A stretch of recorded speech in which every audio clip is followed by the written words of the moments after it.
Iya, karena kan memang carinya itu, makanya tadi udah ditentukan dulu nih dari awal kita nih mau jualnya buat siapa gitu, supaya iklan kita nggak salah. Kita kan mau nyari distributor, tapi yang kita tampilkan adalah gimana enaknya keripik ini melulu. Ya itu sih bisa sesekali gitu, pasti akan ketemunya adalah usernya langsung kan, karena yang tertarik kan beli satuan gitu kan akhirnya. Nah,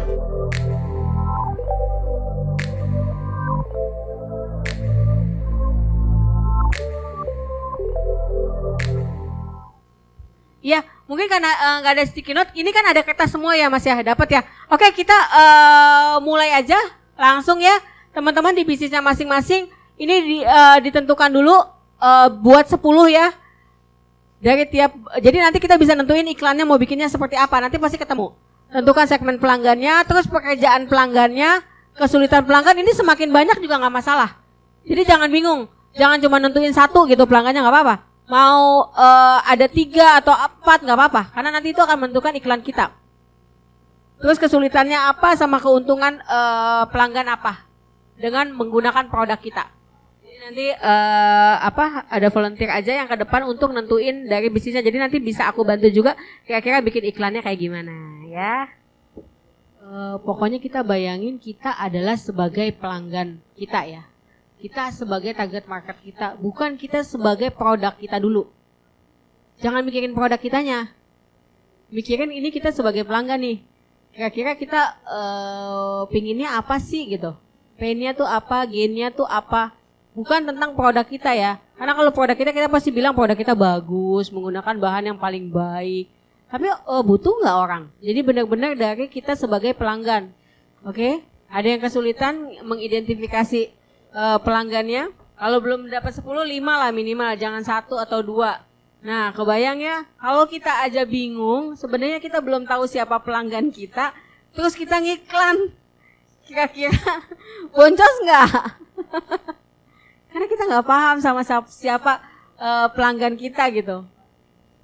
Targetnya siapa aja kita belum tahu sebenarnya. Jadi gini nih, jadi kan ini tentukan segmen pelanggannya 1 ya.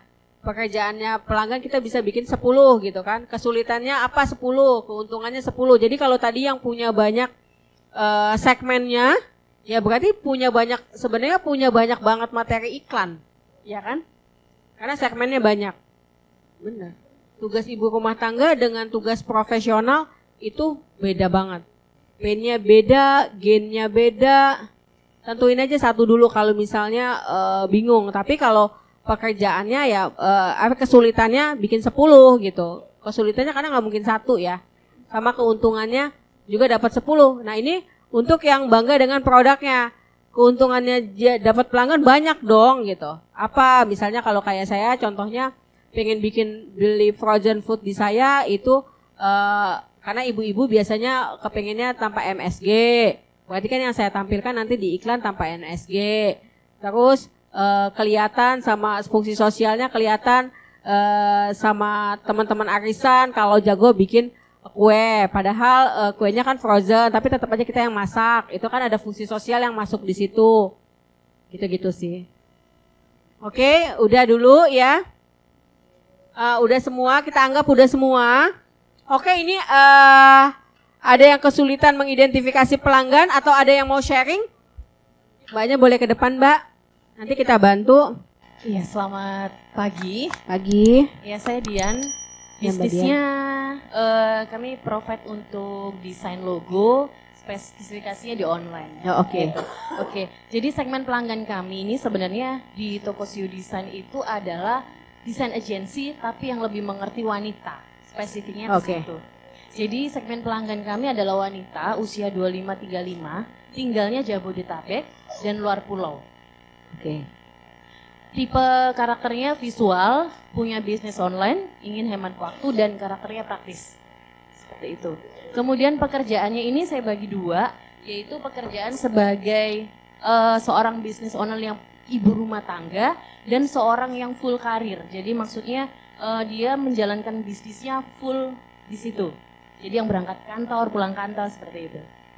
Jadi jenis pekerjaannya misalnya kalau pekerjaan ibu rumah tangga di breakdown penjabaran ya berarti. Itu berarti mulai dari beliau ini menyiapkan anak sekolah, memasak, baru kemudian biasanya online menjawab chat online, kemudian browsing atau sosmed, Instagram, Facebook seperti itu, kemudian menjalankan operasional, misalnya packing, kemudian produksi kalau dia produksi, baru kadang antar jemput anak, dan baru yang malam harinya biasanya dia lanjut lagi dengan browsing. Itu yang di pekerjaan pelanggan karakter yang pertama. Kemudian yang kedua itu yang full time di bisnisnya, biasanya beliau ini adalah bersiap berangkat kerja, cek timnya atau kerjaan operasionalnya, kemudian meeting ke pabrik atau produksi atau operasional, baru perjalanan pulang dari kantor. Jadi ini dijabarkan seperti ini karena tadi saya melihat ada insight bikin konten ketika gimana dia bisa konsultasi dengan tim CS kami ketika beliau berangkat atau pulang kantor itu. Kemudian lanjut kesulitan pelanggan. Kesulitannya dari dua karakter itu adalah sama, nggak sempat kemana-mana, macet, kemudian malu ngobrol langsung. Misalnya dia harus datang ke sebuah agensi desain, dia akan banyak yang newbie yang nggak tahu harus bagaimana. Untuk dia punya sebuah desain logo itu kadang malu atau nggak tahu mau gimana memulainya kayak gitu. Kemudian berikutnya pebisnis ini sibuk ngurusin produksi. Jadi fokusnya di operasional. Untuk hal-hal tentang desain logo, kemudian penunjang bisnis itu biasanya tidak terlalu fokus ke situ atau bahkan nggak tahu harus bagaimana. Kemudian yang berikutnya adalah beliau ini nggak ada waktu untuk ngurusi hal seperti itu. Keuntungannya ketika beliau akhirnya deal transaksi gitu ya, itu adalah hemat waktu, beliau bisa mengurusi hal lain. Kemudian untuk yang ibu rumah tangga bisa sambil jaga anaknya, beliau bisa sambil chat dengan CS online kami. Kemudian otomatis ketika mereka sudah punya desain logo dan lain-lain, citra bisnisnya naik. Kemudian berikutnya adalah konsultasi, mereka bisa konsultasi dulu tanpa harus merasa malu atau merasa jadi jadi nggak ngerti apa-apa itu, kayak gitu. Kemudian bisa fokus ke operasional, kemudian hemat transport dan dapat desain yang berkualitas. Seperti itu. Baik, ada tepuk tangannya Mas. Ada lagi? Ya, silakan Mas. Assalamualaikum, selamat pagi. Perkenalkan nama saya Ilian. Mungkin saya di sini menyampaikannya tidak sebagus dan selancar seperti sebelumnya. Jadi di sini saya memang menargetkan segmen pelanggan itu untuk konten di di iklan itu ada dua. Yang pertama itu untuk reseller dan yang istrinya itu untuk B2B distributor. Nah, yang pertama itu untuk reseller dulu. Itu saya menargetkannya itu untuk ke mahasiswa atau organisasi atau mahasiswa yang berorganisasi atau yang mengadakan event. Jadi di sini untuk pekerjaan hari-harinya dari mahasiswa tersebut yaitu rutinitas untuk kuliah, kemudian rutinitas untuk organisasi, mungkin bisa rutinitas untuk hangout atau pengerjaan laporan ataupun tugas-tugas dan lain sebagainya, dan itu memakan banyak waktu. Itu untuk kegiatan pekerjaan rutinitasnya. Dan kemudian untuk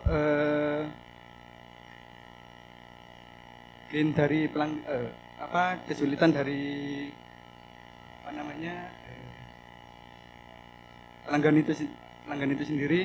Jadi yang pertama kesulitannya yaitu dia suka mengadakan event atau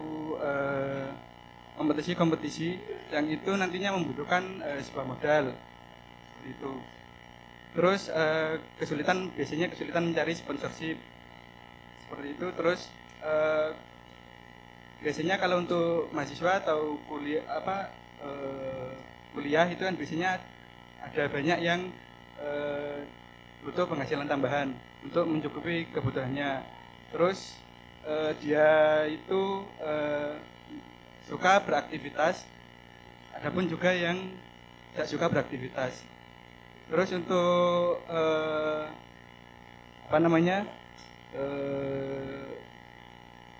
dari pelanggannya itu biasanya itu orang-orang yang aktif itu suka klunek-klunek atau entrepreneurship atau wirausaha gitu.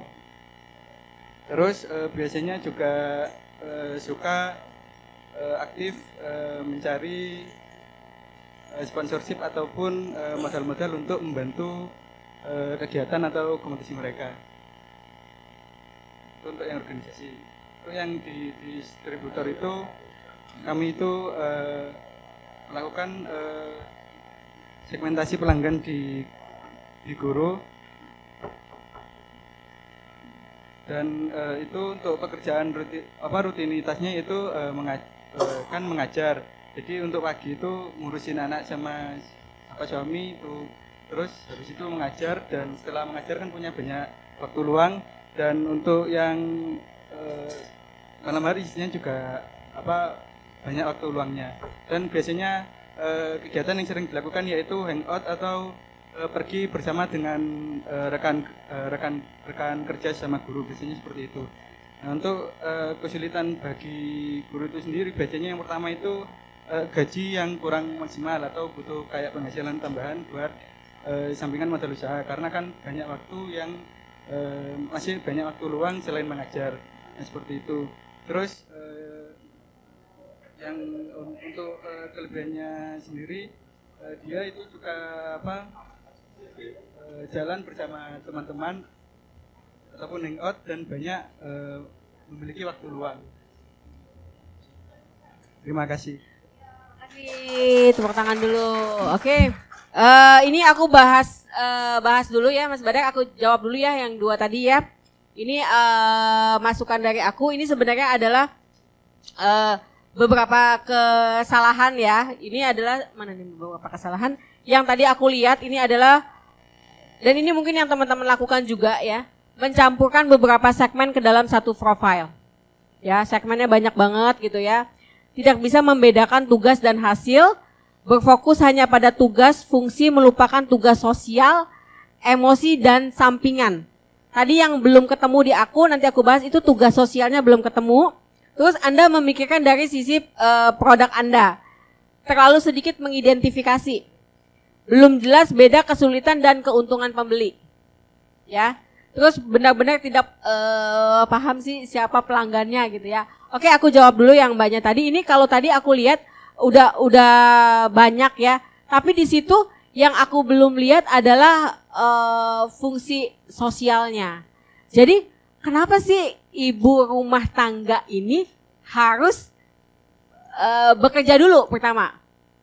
Tadi kan dia pekerja yang sibuk dan lain-lain. Benar ya? Sebenarnya dia kenapa dia fungsi sosialnya harus bekerja dan punya uang? Dia kenapa harus bekerja seperti itu gitu kan? Nah, jadi di situ kan kita akan dapat, oh ternyata dia di sana ingin memenuhi atau menambah penghasilan dari keluarganya gitu kan? Berarti kan yang diharapkan dari ke keluarganya adalah kehidupan yang lebih mapan dong.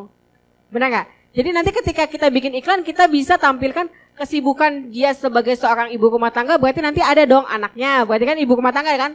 Tapi dia sambil bekerja secara online. Nah, ketika kita timbul logonya, logo kita masuk nih, dia bikin logo dong di kita gitu. Jadi kadang-kala kita juga bisa bikin iklan itu nggak terlalu delala tentang produk kita yang keluar. Jadi produk kita tuh logo sebagai itu, terus itu bisa membuat bisnisnya jadi lebih bagus gitu ya. Terus dia menghasilkan bisnis yang dia inginkan kan. Dia kepingin kesakitannya dia adalah ketika dia bekerja dia ingin mendapatkan kehidupan yang lebih mapan. Jadi di situ nanti bisa ditampilkan adalah ada logo, terus tiba-tiba dia tampil di sebuah ruangan kerja yang nyaman, ada anaknya di situ. Karena mungkin kesakitannya adalah dia ingin bekerja sampingan tapi ingin ada juga bersama keluarga. Benar nggak fungsi sosialnya? Kenapa ibu-ibu itu bekerja melakukan online? Karena dia ingin mengerjakan itu di dalam rumah. Dia bisa melakukan, berarti dia nanti bisa di situ dia bisa sambil lagi masak, bisa lihat anak-anak. Tapi timbul logo kita, terus dia bisa kerja dengan santai, bisa sambil ngelihat anak-anaknya main gitu. Jadi dapat semua apa yang fungsi sosial yang dia inginkan. Dia ingin dikenal, ibu bekerja secara online itu, dia fungsi sosialnya dia ingin juga dikenal sebagai seorang istri dan seorang ibu yang bekerja, benar nggak? Jadi fungsi sosialnya tuh dapat sebagai seorang ibunya tuh dapat. Sebagai seorang ibu yang mengerjakan pekerjaannya di rumah. Meskipun ketika kita bekerja nanti di iklannya kita itu tampil tuh logo kita. Bikin logo gitu. Bikin logo gini. udah gampang nih orderannya datang atau apa usahanya datang segala macam dan mereka bisa terlihat lega melakukan itu di rumah dengan anak-anaknya. Oke? Itu sih yang biasanya agak lupa di fungsi sosial kenapa seorang ibu bekerja. Jadi didapetin dulu fungsi sosialnya apa. Oke. Iya, betul. Jadi satu yang ibu rumah tangga, satu yang apa namanya pekerja itu punya pen dan gen sendiri-sendiri. Ya. Udah kasih data ya Mbak ya. Karena itu target market kita, jadi kita udah bikin spesifik. Kalau logo kita mengol dong, kita kan logo kan gitu. Tapi itu kita menjual soft sellingnya kelihatan banget gitu ya. Jadi kan pelan-pelan aja kita nampilin logo kita. Nanti di situ seperti bercerita aja. Oh ini karena logo ini akhirnya kelihatan gitu. Bisa dikerjain di rumah di dalam suatu cerita. Kalau ini nanti Bapak bisa tambahin ya. Kalau yang Masnya tadi aku ngelihatnya mohon maaf bolak-balik lagi sih lebih ke aku kenapa cuman segmennya dikit banget gitu. Yang dibulak-balikin lagi ke guru ya. Padahal itu kan luas banget gitu. Kenapa harus guru gitu?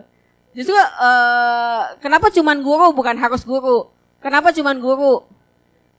Ya itu boleh juga, tapi maksudnya itu bisa lebih besar gitu loh Mas. Nggak harus guru juga, profil yang pekerjaan yang lain juga bisa masuk kan. Berarti kan tujuan Mas adalah ibu-ibu yang bekerja kan? Guru kan bekerja. Jadi pekerjaan juga banyak gitu. Jadi justru segmennya lebih luasin aja. Memang tujuannya adalah ibu-ibu yang bekerja. Sama ya ini, tadi juga balik sama kenapa mahasiswa kok harus jadi reseller? Tujuannya kalau fungsi sosialnya berarti dia ingin punya dapat duit tambahan dong. Untuk apa? Untuk hangout biasanya. Jadi untuk jadi resellernya, maaf apa nama cemilannya? Oh iya lata-lata pokoknya ya. Itu dengan menjadi resellernya itu kita bisa punya duit dan di iklannya itu dilihatkan dia bisa bersosial hangout bareng teman-temannya dengan uang sendiri. Itu masuk banget gitu. Jadi fungsinya dulu itu ngapain mahasiswa harus jadi reseller? Karena ternyata dia kurang nih uang dari orang tuanya untuk hangout atau kumpul-kumpul dengan teman-temannya. Jadi kalau targetnya mahasiswa berarti mereka kepinginnya senang-senangnya. Jadi pas di iklan itu ditampilin senang-senangnya dengan jadi resellernya ini rata-rata. Apa sih rata-rata ya? Ya itulah pokoknya. Jadi banyak banget sumber ide kreatif iklan yang bisa kita buat ketika kita benar-benar tahu siapa segmen marketnya. Nah, tadi aku kepikiran, jadi mahasiswa, pennya mahasiswa, mungkin semuanya pernah jadi mahasiswa. Biasanya mahasiswa tuh akhir bulan makanannya udah yang irit-irit gitu ya. Nah, bisa bikin kayak gitu kan, akhir bulan lihat dompet, cuman yang isinya gambar pahlawan gitu kan. Nah, tapi itu dulu, sejak saya ikut jadi reseller, saya nggak lagi. Nah, itu kan beda kan. Itu udah value yang diinginkan dari si mahasiswa tadi. Kira-kira kalau di iklannya seperti itu, mau nggak orang jadi reseller? Ya mau kan, oh iya ya, ini aku banget nih gitu, ini gue banget nih iklannya gitu kan. Ya iyalah tanggal 25 nih udah uangnya cuman gambar pahlawan semua gitu kan. Tapi itu dulu, sekarang udah enggak gitu. Nah, buat banyak tadi, itu sebenarnya sudah lumayan banyak mengenal si customer-nya, cuma lebih banyak lagi karena yang belum tersinggung tadi udah dibahas ya tentang sosialnya dan mungkin kenapa sih orang harus punya logo. Nah, misalnya kalau pennya itu tadi, misalnya dia lagi meeting, ketika dia lagi meeting ke customer, terus orang lihat logonya, terus orang langsung memalingkan muka gitu. Ternyata dia slide sebelumnya dia lagi sibuk sehari semalaman bikin logo dan nggak jadi gitu. Nah itu kan karena apa? Karena dia nggak punya skill untuk bikin logo gitu. Tapi dia maksain diri nih gitu. Nah daripada maksain diri udah serahin aja ke ahlinya bikin logo gitu. Kan enak tuh bahasanya kan. Jadi nanti bisa masuk juga ke perusahaan jadinya logonya gitu. Jadi jelas ya beda-beda gitu. Jadi sebenarnya semuanya bisa digarap kok gitu. Kalau kita ngejarnya ke perusahaan, oh ya udah berarti kan nanti ketika bikin iklan, ya itu seperti tampilnya untuk di perusahaan, untuk dia presentasi gitu. Presentasi udah bikin segala macam semalaman, gagal ketika dia ternyata mudah banget langsung ke tempat mbaknya, bla bla bla, jadi terus suasana meetingnya itu jadi kliennya segala macam puas, selesai itu iklannya. 1 menit cukup. Ya. Kalau selama ini kan kita cuma kira-kira kayaknya pennya ini, kayaknya gennya ini. Itu kan cuma kita yang kira-kira, belum tentu benar dari customernya kan. Nah, oke. Ada nggak satu orang yang